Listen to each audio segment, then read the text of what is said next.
Hello there, everyone. Lovely to see you, and welcome to the new week with me, TK, your coach on the rocks. Mondays. Some of us love them, some not necessarily, but for us at Humble Associates, these are the days of planning. And obviously, end of the year, things are getting quite compressed with Christmas coming along, and we need to get a lot of stuff done. So we're actually planning to have some new wonderful content and new wonderful marketing in the new year. So we're gearing up for that. But it raises its own challenges, which I would call the endemic pandemic of comparison. It's the same with my professional coaching clients, that many people are finding that it's difficult not to compare yourself to others. So for us, for instance, as we're gearing up for this new content, I'm obviously watching, listening, and otherwise consuming the content of other content creators just to see, what are people doing. And after a while, there are some things that you will find hard to unsee. The number of followers they have, the number of live views, comments, reactions, or in my case, it seems I'm a bit of a person that's really focused on the technical aspect, right? So what microphone are they using? How about their focus and lens and quality and the backgrounds and everything, right? And once you see these things, they are very hard to unsee. But, it doesn't have to be that. People compare other things too. People compare how other families are doing, usually better than them, what cars people are driving, and so on and so forth. Some religions and philosophies of life are teaching us to stop doing that. And I think wanting to have what someone else has is probably not always the best way to be happy. But on the other hand, what about ambition?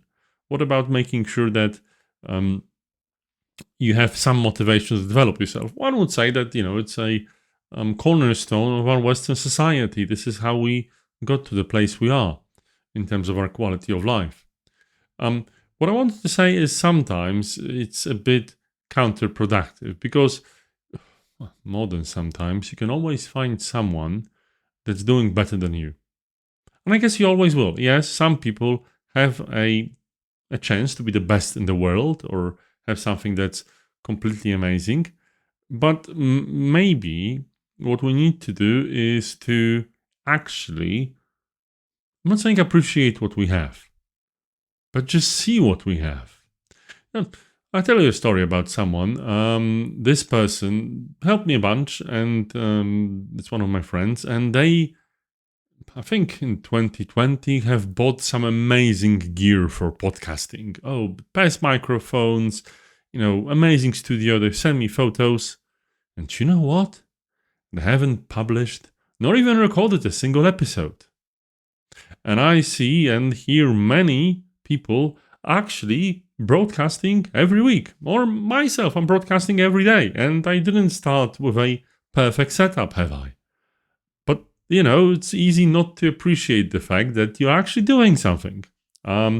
It's the same with, for instance, Humble Associates is doing well, but there's always other companies doing better. And there's another company, a bit of a competition, that has started in a similar time as we did. And I'm usually reflecting on the fact that they're doing much better. In certain ways they are. But on the other hand,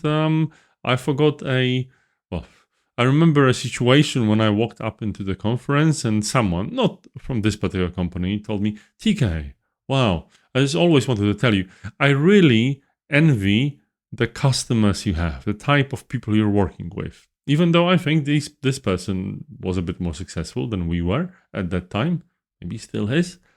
So it's interesting to see that we all see that someone else has it better than we do.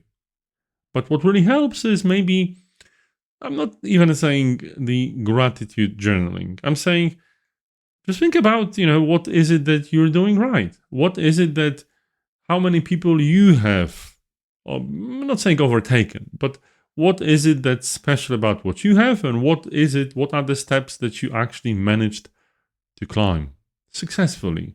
Because as desperate as and maybe ridiculous as it might seem, even miserable, there are steps that you've successfully completed. I'm not saying that, just because you have a warm place to sit in and a roof above your head, you're more lucky than half of this world. But there are surprising things that you've always been doing, and maybe you've been taking them for granted. I'm definitely not taking you for granted, my wonderful audience. Thank you for being here, and thank you for listening to me every day. I will most certainly see you, hopefully tomorrow. Let's see how it goes. But until then, have a great day. Bye bye.